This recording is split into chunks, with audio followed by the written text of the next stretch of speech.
So we have just talked about quorum. Quorum is about the majority in the cluster. And it's pretty clear, only the part of the cluster that has the majority is allowed to service resources. But there's one additional thing that you should take care of as well. Imagine that originally our web server was running here.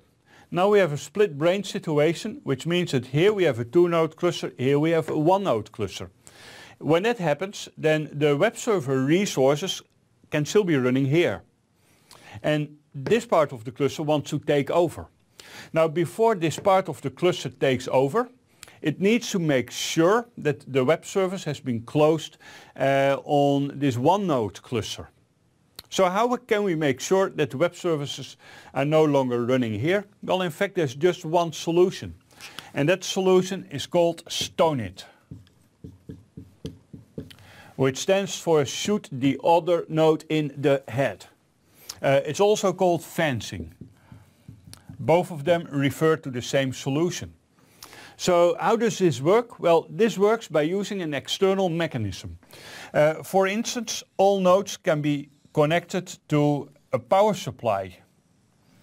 APC is a company that makes manageable power supplies. And if you integrate this manageable power supply in the cluster, then you can have the winning nodes in the cluster issue a fence operation on the losing node. Which means that the winning nodes are going to tell the APC power supply, hey, power supply, you should shut down node number 1.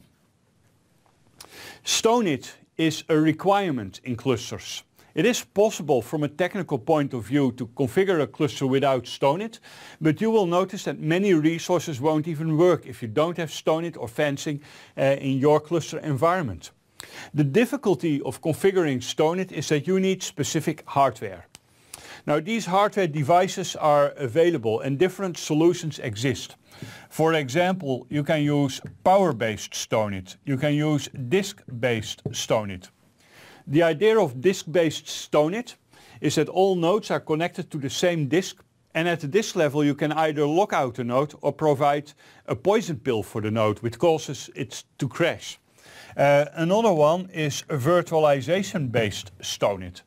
So if your cluster nodes are virtual machines that are running in a KVM or even a VMware environment, you can have your STONIT talk to the hypervisor and tell the hypervisor that the node should be terminated. Another solution is IPMI-based STONIT. IPMI refers to management boards that can be installed in servers, like HP, ILO, like DRAC on Dell, for example. These management boards have their own operating system, so they allow the cluster to log into the management board, all with the purpose of making sure that this node is down.